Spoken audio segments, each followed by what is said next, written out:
여러분은 여호수아 1장에 보면 진취적인 내용이 기록되어 있는 내용들이 굉장히 많이 있지만 사실은 그 이면에 숨겨져 있는 내용들을 보면 큰 문제가 하나 발생되어 있음을 살펴볼 수가 있습니다. 자, 민수기 32장, 자, 여호수아 1장에 해당하는 민수기 32장 1장과 2장 1절과 2절을 보면, 자, 지금은요 가나안 땅에 들어가기 직전입니다. 요단강을 건너가기 직전의 모습인데요, 이 모습을 어떻게 그리고 있는지, 어떤 문제가 등장하고 있는지 한번 살펴보도록 하겠습니다. 민수기 32장 1절과 2절 다 같이 읽어봅니다. 시작. 루벤 자손과 갓 자손은 가축대를 많이 갖고 있었습니다.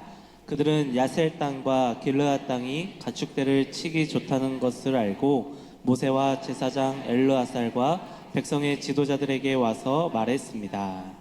네, 이제 요단을 건너가면 약속의 땅 가나안 땅에 정착하게 됩니다. 요단을 건너가기만 하면 그동안 꿈에 그렸던 가나안 땅에 들어가게 되는데, 르우벤 지파와 갓 지파 사람들이 모세에게 찾아와서 뭐라고 이야기하는지를 한번 보시죠. 이렇게 이야기를 하기 시작합니다. 민수기 32장 4절과 5절 말씀을 보도록 하겠습니다. 다 같이 읽습니다. 시작. 여호와께서 우리를 위해 정복해 주신 땅입니다. 이 땅은 가축대를 치기에 좋은 곳입니다. 그런데 당신의 종인 우리에게는 가축대가 많이 있습니다. 우리를 좋게 여기신다면 이 땅을 우리에게 주십시오. 요단강을 건너지 않게 해 주십시오. 아멘. 자, 이제 그들이 꿈에 그리던 요단을 건너가기만 하면 적과거리 흐르는 가나안 땅, 하나님의 약속의 땅이 눈앞에 펼쳐지게 되었습니다. 그런데 르우벤 지파와 갓 지파는 자신들이 가지고 있는 가축대가 굉장히 많았습니다. 그런데 요단을 건너가기 이전에 그들은 그의 눈에 보이는 목초지를 보게 되었던 것입니다. 넓은 목초지가 있는 것을 보고 그 목초지에 안주하고 싶었던 것입니다. 그래서 요단강을 건너가 가나안 땅에 들어가려고 하는 모든 이스라엘 백성들을 앞에 두고 모세에게 이렇게 이야기하는 것입니다. 모세 지도자, 모세 목사님, 우리들은 건너가지 않을게요. 우리는 건너가지 않고 우리가 가지고 있는 가축대를 잘 기를 수 있는 바로 이곳을 선택하여 요단을 건너가지 않겠다라고 이야기를 했던 것입니다. 목초지가 많은 이곳에 우리가 안주할 수 있도록 우리에게 허락해 주십시오. 여기가 살기 좋으니 건너가지 않겠다라고 이야기를 하고 있는데, 이 상황 가운데 우리가 깨달아야 될 중요한 내용이 두 가지가 있다는 것입니다. 자, 첫 번째, 공동체를 낙심하게 해서는 안 된다는 사실입니다. 다 같이 읽어봅니다. 시작. 공동체를 낙심하게 해서는 안 됩니다. 여러분, 이스라엘 백성들은요 운명 공동체입니다. 함께 걸어온 길입니다. 함께 출애굽했고 함께 광야의 고통을 함께 걸어갔습니다. 하나님께서 구름 기둥으로 또 불기둥으로 인도해 주시는 놀라운 은혜를 함께 걸으며 그 길을 걸어왔습니다. 운명 공동체입니다. 이제 함께 요단을 건너가야 할 책임이 그들에게 주어졌다는 것입니다. 그런데 요단 동편을 건너가기를 거부하는 지파들이 있었고, 그 지파들은 공동체의 목적을 거부하고 독단적인 행동을 하려고 했던 것입니다. 자, 그러자 모세가 뭐라고 이야기합니까? 모세가 민수기 32장 6절과 7절 보시죠. 민수기 32장 6절과 7절 말씀을 읽도록 하겠습니다. 시작. 모세가 갓과 루브엠 자손에게 말했습니다. 당신들의 형제들은 전쟁하러 나가는데 당신들은 여기에 남겠단 말이요. 여호와께서 이스라엘 백성에게 주신 땅으로 그 백성이 들어가려고 하는데 어찌하여 당신들은 그들의 사기를 꺾는 것이요. 아멘. 자, 모세의 지적이 뭡니까? 요단을 건너가려지 않으려고 하는 당신들의 결단은 개인의 자유가 아니라는 것입니다. 그냥 내가 내 삶을 선택해서 개인의 자유로 얼마든지 선택할 수 있는 문제가 아니라, 당신들이 건너가지 않기로 작정했던 그 결단과 그 말은 우리 이스라엘 전체의 공동체의 사기를 꺾는 행동이라는 것이죠. 공동체에게 낙심을 주는 행동을 하게 되었다는 것입니다. 그들은 자신이 원하는 것을 선택할 수 있는 자유가 있다고 생각했습니다. 여러분, 우리들도 내가 내 인생을 내 마음대로 살면 되지, 그렇게 생각할 수 있지만 내가 하는 행동과 내가 하는 말이 내가 속해 있는 공동체를 낙심케 할 수 있다는 것을 기억해야 한다는 것입니다. 그들은 그 목초지가 좋았습니다. 여기에서 먹고 살면 행복하리라고 생각했습니다. 물론 그들은 그것이 자신들의 행복을 줄 수는 있다고, 그리고 줄 수 있다라고 얼마든지 객관적인 묘사로서 그렇게 말할 수 있을지 모르겠습니다. 그러나 그 행동은 그들을 낙심케 했다는 것입니다. 그들의 선택과 그들의 말은 그 공동체의 사기를 떨어뜨리는 말이었고 공동체를 낙심케 하는 행동이었다라고 지적한다는 것입니다. 근데 여러분, 아주 중요한 것이 뭔 줄 아세요? 중요한 것이 민수기 32장 8절을 보시죠. 민수기 32장 8절 다 같이 읽습니다. 시작. 당신들의 조상도 내가 가데스 바네아에서 저 땅을 정탐하러 보냈을 때 당신들과 똑같은 일을 했소. 아멘. 자, 가데스 바네아에서 가나안 땅을 정탐하러 보냈는데 당신의 조상들도 지금 당신들이 우리의 사기를 꺾는 것처럼 똑같은 행동을 했어. 여기 조상은요, 부모입니다. 한 세대밖에 안 지났거든요. 당신들의 부모도 지금 당신들이 하는 것처럼 우리에게 낙심을 주는 말을 똑같이 했어. 자, 그 다음 14절 상반절도 보시죠. 14절 상반절 다 같이 했습니다. 시작. 당신들은 지금 당신들의 조상들과 똑같이 행동하고 있소. 아멘. 자, 성경에서 연속해서 반복해서 지적하는 것이 뭐죠? 너희 부모들이 하나님 앞에 불순종하고 우리들을 낙심케 했던 그 행동 그대로 너희 지파들이 똑같이 행동하고 있다라고 지적하고 있다는 것입니다. 반복해서 지적하고 있다는 것입니다. 똑같이 너희 부모들이 우리를 낙심하게 한 것처럼 너희들도 똑같이 우리를 낙심하게 하느냐? 너희 부모들이 말로 사람들을 힘 빠지게 한 것처럼 어떻게 너희들도 우리를 사기를 꺾는 행동들을 부모와 똑같이 하느냐? 그렇게 말하고 있다는 것입니다. 여러분, 자식은 부모를 닮아요, 안 닮아요? 부부싸움 해가지고 꼭 그러면 그러잖아요. 꼭 지혜입이 닮았다고. 닮았으니까 그런 얘기 하는 거 아니겠어요? 닮았거든요. 닮게 되어 있습니다. 즉 부모의 믿음이 자녀들에게 그대로 흘러가고 있음을 오늘 성경은 두 번이나 반복하여 지적하고 있다는 것입니다. 너희들이 지금 우리를 낙심하게 하는 것은 어쩜 너희들 부모가 우리를 낙심하게 했던 것처럼 똑같이 하고 있느냐? 두 번 반복하고 있다는 사실이다. 그래서 여러분, 먼저된 부모가 열심히 믿어야 할 이유가 여기 있습니다. 우리 자녀들이 잘 믿었으면 좋겠다. 너 성경책 좀 읽어. 헌금 좀 잘 드려. 이렇게 말하기 이전에 부모들이 열심히 믿으면 됩니다. 아멘.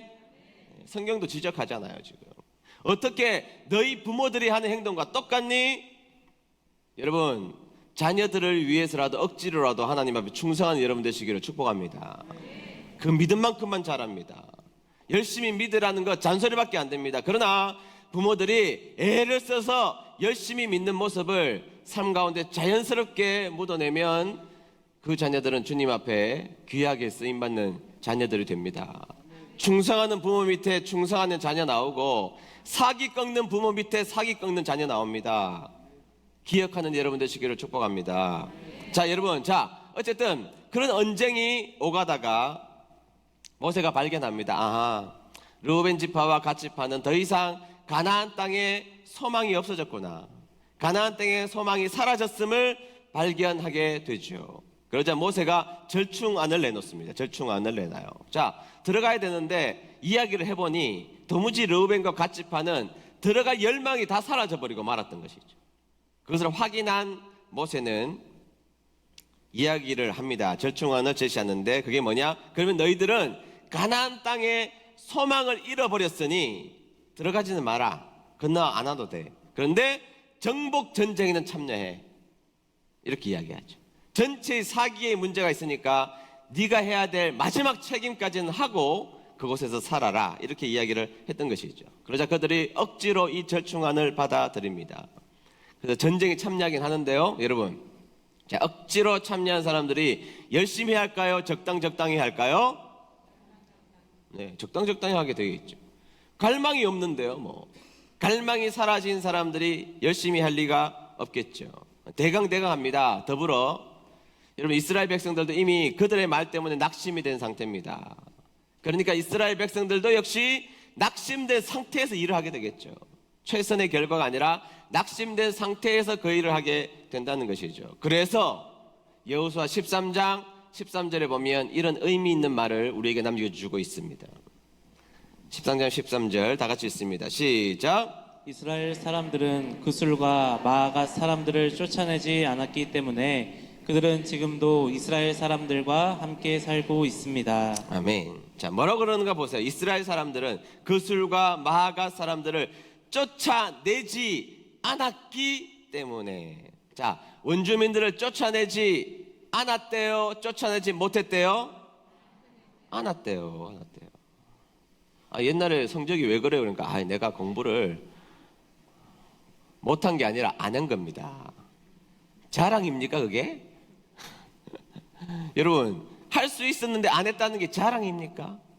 지금 성경의 지적을 보십시오. 그들이 그 원주민을 쫓아내지 못한 게 아닙니다. 능력이 없어서 못했다면 하나님이 능력 주셔서 하나님이 하시든지 쫓아내게 하신 능력을 주셨겠죠. 그런데 그들에게는 능력이 있었음에도 불구하고 하지 않은 것입니다. 의도적으로 낙심된 마음으로, 열망이 식어진 마음으로 하나님이 명령하신 그 명령 앞에 적당하게 그렇게 낙심된 상태로, 그리고 열망이 식어진 상태로 그 일을 하지 의도적으로 않은 것입니다. 성경이 지적이에요. 하지 않았다는 것입니다. 원주민을 쫓아내지 못한 것이 아니라 열망이 사라진 그들은 원주민을 쫓아내지 않았습니다. 적당하게만 한 것이죠. 그 결과 성경은 집요합니다. 성경 구석구석에 엄청나게 기록해 놓았습니다. 시편 106편 34절로 넘어가 보겠습니다. 시편 106편 34절. 알려드리기도 아까운 내용이지만 우리 성도님들은 알려드립니다. 34절 봅니다. 자, 시작. 여호와께서 명령하신 대로 그들은 다른 민족들을 멸하지 않았습니다. 오히려 다른 민족과 어울려 살며 그들의 풍습을 배웠습니다. 네, 성경의 지적이 뭡니까? 다른 민족을 멸하지 않았습니다. 못한 게 아니고 않았습니다. 여전히 마찬가지입니다. 그래가지고 더 나아가서 다른 민족과 어울려 살면서 그들의 풍습을 배웠습니다. 자, 목초지가 좋았습니다. 그리고 그들과 함께 더불어 사는 것이 멋져 보였습니다. 우리보다 발전된 문명의 사람들과 만나서 거기와 함께 어울리는 것이 우리들의 삶을 풍요롭게 만들 것이라는 엉뚱한 믿음 속에 그들이 살았습니다.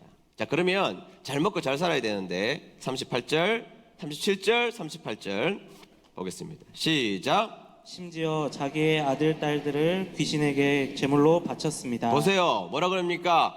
그들이 이방 풍습을 쫓아 살았습니다. 쫓아내지 않았습니다. 의도를 가지고 쫓아내지 않았습니다. 힘드니까, 귀찮으니까, 그들이 좋아 보이니까, 목초지가 좋으니까, 그래서 그들에게 낙심이 찾아왔으니까 결국 그들은 쫓아내지 않았습니다. 그 결과가 뭐예요? 자기의 아들, 딸을 귀신에게 제물로 바쳤대요. 자기의 자식들을 귀신에게 팔아먹은 것입니다. 38절 다 같이 읽습니다. 시작. 그들은 죄 없는 사람들을 죽였습니다. 가나안의 우상들에게 제물로 바치기 위해 무죄한 사람의 아들과 딸들을 죽였습니다. 그 땅이 그들의 피로 더럽혀졌습니다. 아멘. 비참한 이야기죠. 그들은 죄 없는 사람들을 죽였고 가나안 우상에게 제물을 바치기 위해서 죄 없는 사람들의 아들과 딸을 팔아버렸습니다. 그리고 그 땅을 피로 더럽히게 되었다는 것입니다. 여러분, 그들이 왜 요단강에 머물러 있기를 원했습니까? 잘 먹고 잘 살기 위해서. 목초지가 있으니까. 그곳에 남아있으면 세상이 주는 풍요로움을 얻을 수 있다라는 믿음이 그들에게 있었으니까요.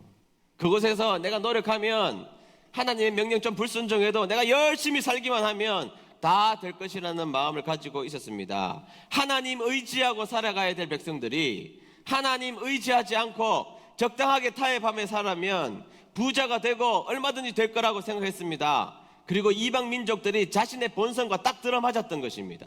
재미있고 즐기고 얼마든지 놀 수 있을 것이라고 생각했는데 결과는 자신들이 정복할 때 실패했던 그 실패와 의도적으로 하지 않았던 그 일로 말미암아 자식들을 귀신에게 바쳐버리고 말았습니다. 공의가 땅에 떨어지고 말았습니다. 하나님의 질서가 없어지는 곳이 되어버리고 말았다는 것이에요. 이게 낙심케 한 결과입니다. 여러분, 낙심케 한 결과예요. 여러분, 우리가 한 교회를 섬기면서 살아가는 여정 가운데 격려의 사람들 되시기를 주의 이름 축복합니다. 사랑방 리더들이 사랑방 모임 합시다 그러면 안 피곤한 사람이 어디 있습니까? 이런 바쁘지 않은 사람이 어디 있습니까? 그런데 책임감이 있는 사람들은 내가 그곳에 가지 않으면 사랑방 리더가 사랑방 식구들이 얼마나 낙심할까 생각해야 합니다. 여러분, 기관장님들 지금 다 뽑아 놓으셨잖아요. 거기 하고 싶어서 하신 분이 어디 있어요? 여기. 최소한 우리 교회 성도님들은 겸양의 덕이 계셔서 하고 싶어서 하신 분들 없다고요. 나에게 주어진 사명이니까 그 일을 맡았단 말이죠. 그래서 함께 무엇인가 해보자고 이야기를 하면 힘을 내서 참석해 주셔야 합니다. 내 하나 빠지면 그만이 아니라 나로 인하여서 낙심한다고요. 낙심한다고요. 열심히 기도하고 노력하고 열심히 준비했는데 낙심이 나에게 찾아올 수 있다는 것입니다. 내가 힘을 내지 않으면 공동체가 낙심한다는 것을 기억해야 합니다. 저는요, 목사가 되어서 처음에 훈련했던 것 여러 가지 중에 한 가지가 거절을 익숙하게 하려고 어릴 때부터 훈련 많이 했습니다. 저는 많이 봤거든요. 목사의 자녀로 태어나서 나는 그런 모습을 많이 봤거든요. 아버지가 고민해서 부탁했는데 거절을 한 번만 해버리면 낙심하는 아버지의 모습을 봤거든요. 아버지가 낙심하면 전체가 힘을 잃는다는 것을 봤거든요. 저는요, 그런 훈련을 어릴 때부터 많이 했습니다. 별로 저는 낙심 안 할지 몰라도 여러분 주위에 계신 지도자들이 얼마든지 낙심할 수 있습니다. 반대로 다 낙심케 할 때 그분 때문에 일어나게 하시는 분이 있어요. 그런 분들 되시기를 축복합니다. 낙심할 뻔했는데 어떤 분 때문에 일어서서 지금까지 주님의 일을 열심히 감당하게 하시는 분들이 있다고요. 여러분 선택하십시오. 공동체를 낙심하게 하는 자리에 설지, 공동체를 일으켜 세우는 자리에 설지, 공동체를 격리하는 여러분 되시기를 주의 이름으로 축복합니다. 두 번째, 말의 긍정으로 먼저 승리를 쟁취해야 한다는 것입니다. 다 같이 읽어봅니다. 시작. 말의 긍정으로 먼저 승리하는 삶을 쟁취해야 합니다. 11절 볼게요. 11절 다 같이 읽습니다. 시작. 이에 여호수아가 그 백성의 관리들에게 명령하여 이르되 진중에 두루 다니며 그 백성에게 명령하여 이르기를 양식을 준비하라. 사흘 안에 너희가 이 요단을 건너 너희의 하나님 여호와께서 너희에게 주사 차지하게 하시는 땅을 차지하기 위하여 들어갈 것임이니라 하라. 아멘. 자, 요단을 건너가기 위해서 두 가지 준비를 시키죠. 두 가지 준비를 시킵니다. 첫 번째는 양식을 준비하라. 무엇을 준비하라? 양식을 준비하라는 것입니다. 이게 실질적인 것이죠. 여러분, 믿습니다 하는 분들이 행동 안 하면 그 허상입니다. 그렇죠? 믿습니다. 뭐 하셨어요? 기도 열심히 했다. 아니, 너무 중요한 거죠. 기도해야죠. 그러나 기도했지만 그러나 그 다음 후속 조치에 대해서 우리는 정말로 계획하고 전략을 짜고 회의를 하고 전술을 짜고 그 일을 위해서 애써서 노력하는 일들을 해야 됩니다. 하나님께서 아이성 전투하라고 할 때 매복해라, 작전상 후퇴해라, 숨어서 뒤에서 게릴라전을 해라, 실질적인 이야기를 하시잖아요. 그렇잖아요? 그래서 여러분, 양식을 준비하라 이 말은 믿었으면 내가 할 도리는 열심히 하라는 것을 응축적으로 한 말입니다. 응축적으로. 양식을 준비한 여러분 되시기를 축복합니다. 믿는다면 실질적인 양식을 준비하는 자리에 서야 한다는 것이죠. 두 번째 중요합니다. 두 번째는 비전을 선포해야 된다는 거예요. 두 번째 뭐라고요? 네, 내가 할 도리는 열심히 해야 됩니다. 그런데 중요한 것이 있는데 그 요단을 건너가기 위해서는 비전을 먼저 선포해야 된다. 11절 중반절 보겠습니다. 11절 중반절 제가 읽겠습니다. 없나요? 요단을 건너 너희의 하나님 여호와께서 너희에게 주사 차지하게 하시는 땅을 차지하기 위하여, 차지하게 하시는 땅을 차지하게 하기 위하여, 그 다음 뭐예요? 들어갈 것임이니라. 그 다음 뭐예요? 하라. 들어갈 것임이니라 하라. 나 들어갈 거야 이렇게 말하라고 한 적이 없어요. 들어갈 것임이니라 말로 선포부터 해라. 나 들어갈 거야 이게 아니에요. 그러면서 들어가는 게 아니라 들어갈 것임이니라라고 말로 선포하는 행위가 먼저라는 것입니다. 말이 먼저예요. 말이. 김창욱 교수가 요새 강의를 많이 하시는데 그 재밌게 하시는 분 있잖아요. 그분이 그런 이야기예요. 예쁜 말을 하는 여자와 결혼해라. 예쁜 말을 하는 남자와 결혼해라. 여러분 진짜 중요한 것입니다. 성경의 가치관, 그분이 뭐 예수님 열심히 믿는 분이니까 성경의 가치관이에요. 성경의 가치관이에요. 들어갈 것임이니라가 아닙니다. 들어갈 것임이니라 입술로 선포하라. 이게 먼저예요. 이게 먼저예요. 말로 주님 앞에 긍정적인 메시지와 공동체를 위해서 선포하는 일이 먼저라는 것입니다. 성경의 강조점은 들어갈 것이다가 아니에요. 들어갈 것임이니라 라고 믿음으로 선포하는 비전의 선포를 하나님이 기뻐 여기신다는 것입니다. 말부터 예쁘게 해라. 말부터 힘있게 해라. 말부터 격려를 해라. 말이 믿음입니다. 믿음이 좋은 분들은 말을 예쁘게 하시는 분들입니다. 믿습니까? 네, 믿음이 좋은 분들 옆에 있으면 힘이 나죠. 힘이 나죠. 기운 빠지게 하지 않습니다. 왜 힘이 나느냐? 그들의 내재되어 있는 긍정적인 메시지가 있기 때문에 그 메시지로 비전을 선포하는 것입니다. 비록 절망이 우리에게 찾아올지라도 들어갈 것임이니라 하라고 말하는 그 말씀대로 우리는 선포해 보는 것이죠. 비전을 선포하고 긍정을 선포하고 귀한 말들을 선포하고 그렇게 하는 여러분 되시기를 주의 이름으로 축복합니다. 목사님 사실이제 사실. 옆에 분들에게 예를 들어서 예쁘다고 말해주세요. 그러면 목사님 사실을 말해야죠. 사실을. 재수 없습니다. 네. 좋은 말 할 수 있는 여러분 되시기를 주의 이름으로 축복합니다. 말을 예쁘게 한 사람이 교회를 살리고 공동체를 살립니다. 나는 바른 말밖에 못해. 아니에요. 제발 거친 말을 멈추시고 귀하고 예쁜 말 하는 여러분 되시기를 축복합니다. 선포하면 하나님이 역사해 주실 줄을 믿습니다. 제가 서울에서 공부할 때 한 대형교회 목사님 한 분이 학교에 오셔서 설교해 주시고 가난한 신학생들 밥을 다 사주셨어요. 그거 해야 됩니다. 우리 교회도 그거 해야 됩니다.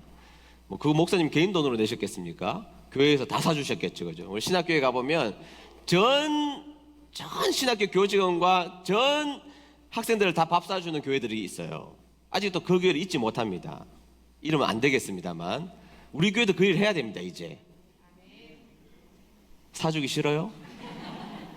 네, 그렇게 사주셨습니다. 말만 하면 알만한 목사님이신데 그분이 큰 목회를 하시면서 그분이 하신 말씀이에요. 한 번은 교회에 크게 사업한다는 분이 하신다는 분이 찾아왔는데 믿음이 좀 좋아 보이더래요. 새벽 기도도 열심히 나오자마자 막 열심히 일을 하더라는 거예요. 어느 날 갑자기 이분이 목사님을 찾아오셔서 목사님께 이렇게 이야기를 하더라는 거예요. 목사님, 목사님의 꿈을 제가 좀 공유할 수 있을까요? 그래서 목사님이 네, 얼마든지 할 수 있죠. 저는 세계 선교의 일익을 감당하고 또 이 청년들 미래 세대를 위해서 이 교회 건축을 잘해서 미래 세대들을 위해서 이 공간을 좀 내어주는 일들을 좀 하고 싶습니다. 그렇게 이야기했더니 그 얘기를 가만히 들었던 그 집사님이 목사님, 제가 목사님이 꿈꾸시는 그 일을 미력 하나마 제가 한번 힘써보고 싶습니다. 그래서 제가 일단 5억을 제가 건축원금을 작정하겠습니다. 그 당시니까요 5억이 굉장히 큰 돈이죠. 그 당시에 뭐 개포동 주거용 아파트가 3, 4 갈 때인데 지금 18억, 20억 아닙니까? 그러니까 그 당시에 5억 이러면 굉장히 큰 돈이죠. 네, 그것을 하겠다고 작정을 한 것입니다. 목사님은 그 얘기를 듣고 야, 하나님이 나에게 비전 감당하라고 보내주신 천사라고 생각하셨대요. 천사라고.